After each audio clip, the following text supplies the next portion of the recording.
The story is that when I would take different subjects, I'm not sure exactly how many, back to their pasts, I would see a lot of things.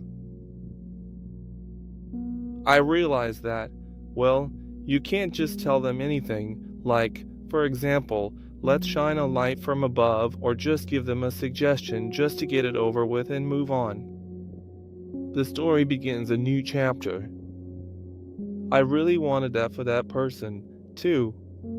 Everyone wishes that, with just a beam of light or a suggestion, or by saying, drink this water, for example. That with this healing water, everything would be over and everything would come to an end. But it doesn't work like that. Maybe for a short time, things get better for that person and all that. But the thing is, it's still there. The point is, how could something that took years to get to that point be solved with just a glass of water, or a dive into a pool, or I don't know, a clear lake, or blue and purple lights, and things like that? One thing that happened and really broke me was this.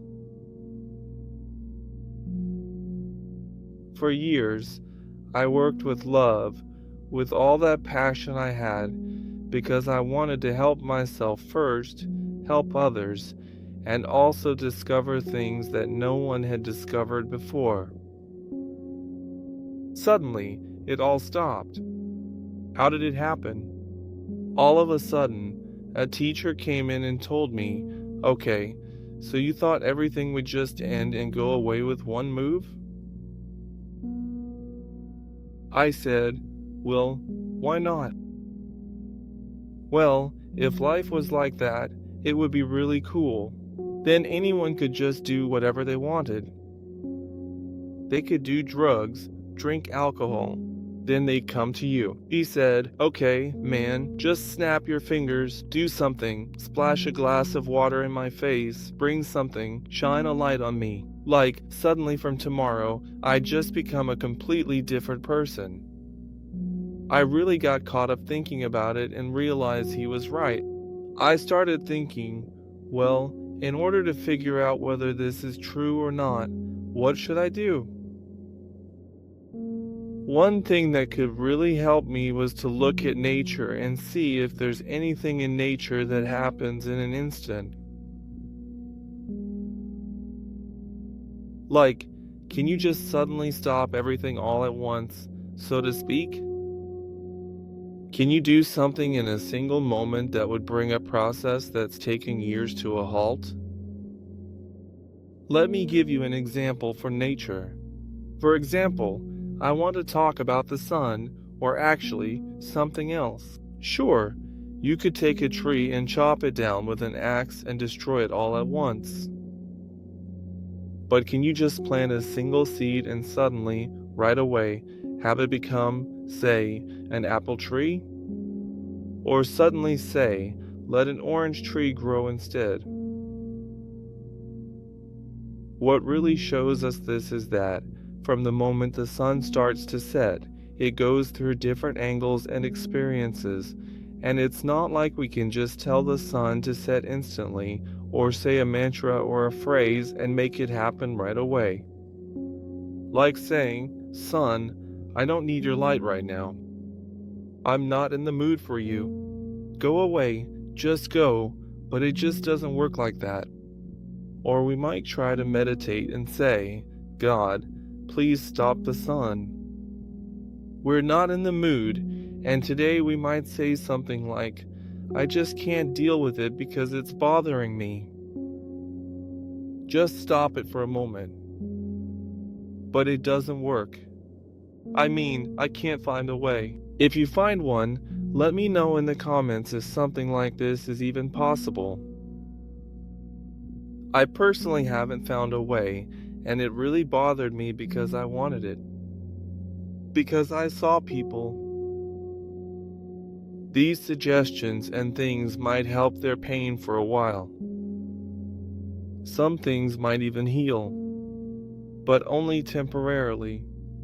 but it would come back again. I mean, if it really worked like that, then most people would just go to someone who could hypnotize them and take them to the past or future. All the problems would be solved. The world would be a paradise. It would be beautiful. And I wanted it to be like that too. I wanted everything to go that way. But what happened, happened. I mean, there were times when, even though I was really eager about this thing I knew and could use to help people, these things had also affected me personally. Suddenly, with just one question, whether it could really stop the process entirely. And I realized it couldn't. I couldn't find it myself. And then one day, a professor told me to start writing what he was about to tell me. I asked, "What should I write about?" He said, "Just write. I'll tell you, you just write." The story started from here. The story began at the point where a pigeon is caught by the wind. It was passing through a part of the desert. A gust of wind blows through a flock. This pigeon, caught by the wind, gets separated from its flock. It drifts away from its group and gets lost. It gets lost in the desert, and since its flock has already left, it has no other choice. Tired and worn out, it lands on a tree. A tree that was the only one in that desert. In other words, there was no other tree in that desert except for this one. And what happens next is that our lonely tree, after a long time, it finally has a guest. After being alone for so long, the tree is no longer lonely, and since it wants to keep its guest happy, it tries to offer the best hospitality it can. Just as it wanted to protect its guest and keep them away from any negative energy or bad events, it would even check their dreams to make sure they didn't have any nightmares. It actually had the power and ability to do that.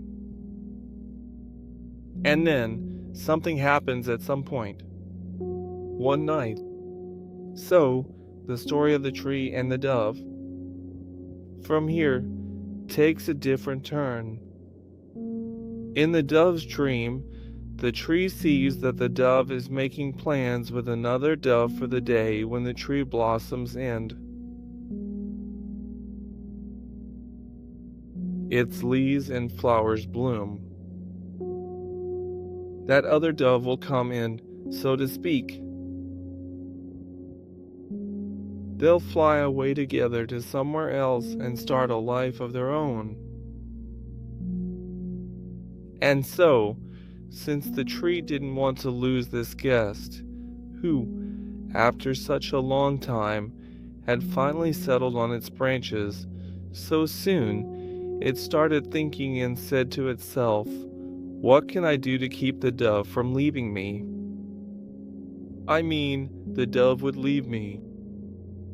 It told itself, "Well, let's block the sunlight. Let's block the sunlight this year so I won't blossom, and maybe that way, the dove who made plans with my beloved dove won't see my blossoms and will think this isn't the same dove." So it does this, blocks the sunlight, and as a result, it doesn't blossom that season. Unaware that by blocking the sunlight, not only does it not blossom this season, but it falls asleep forever. It falls asleep. And the dove in our story, since it had been sitting on the tree branch for a long time, eating the insects on the tree, on the branches, on the stem, drinking its water, and eating its seeds and bread. When the tree falls asleep forever, it can no longer feed. On the other hand, because it sat on the branch for so long, its wings have become stiff. It can no longer fly, and this causes the dove to gradually perish as well, bringing the story to an end. Actually, I really wanted to tell you the whole story in detail, but I soon realized that what truly surprised me the most was the unique challenge that this particular teacher presented to me in this story, and it made me realize, through experiencing this challenge, just how incredibly impactful changing your perspective can actually be, and that I genuinely want to do something meaningful about it.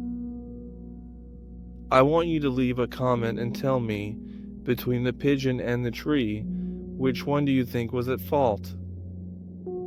In this story, tell me who you think was to blame, or if anything else comes to your mind that you think could help with this challenge. So, say whether there was actually someone to blame or not, or who was at fault. Was it the tree, or was it the pigeon? Come on, write your comments for me, and in another video. In the next video, after you've left your comments, I'll talk about this topic in detail and let you know what happens. What did telling this story actually show me, and what happened as a result?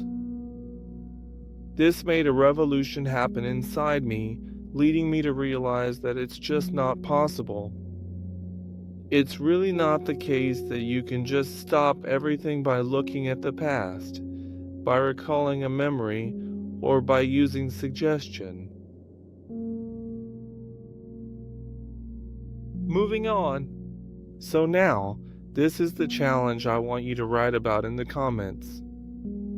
But moving forward, I want to tell you that after this experience, I realized it just doesn't work. Once I came to that realization, I stopped. In other words, I put an end to that, and a new chapter began within me. By changing my perspective, something important ended, something that could have gone on for a very long time, and if it had continued, I might have kept thinking that you can actually stop people's memories of the past and end them forever, just with some simple suggestions. But what really mattered was that I realized I needed to focus more. That is, by accepting that these things can't be forced to happen, I needed to focus more. I needed to go deeper and see if I could find something new that could be in harmony with nature, that could go along with nature. In other words, I wanted to find something that wasn't just an illusion, not something temporary. What I found is exactly what I'm going to share with you on this page and talk to you about. It's something that could be revolutionary for all of your lives. It could be the reason for your rebirth. That's why I tell you to follow us, and if you do, not only will you lose nothing, but your quality of life will improve far beyond what it is now, and you'll witness new events and experience even newer things in your life. And not because I'm going to tell you things that haven't even happened. I want to share with you the methods and models I've gathered from different subjects, which I first applied to myself and realized just how effective they are, and that's how I came to this conclusion. Heaven and hell truly do exist. In other words, heaven and hell depend on our actions, our thoughts, our words, and our behaviors. Through exploring different subjects from the past, I realized that there are certain patterns. When we're not aware of them, when we're not conscious of them, we let certain thoughts into our lives. These thoughts turn into words, and those words turn into actions, and these actions have effects on our lives that can either bring us hell or, on the other hand, bring us heaven. It all depends on the kind of thoughts, words, and actions we have. So, if you want to be the architect of your own life and build a life the way you want it, follow us and introduce us to your friends too. Because there are so many different patterns I want to teach you so you can become your own person. Be the architect of your own life and create the life you truly want. So, follow us.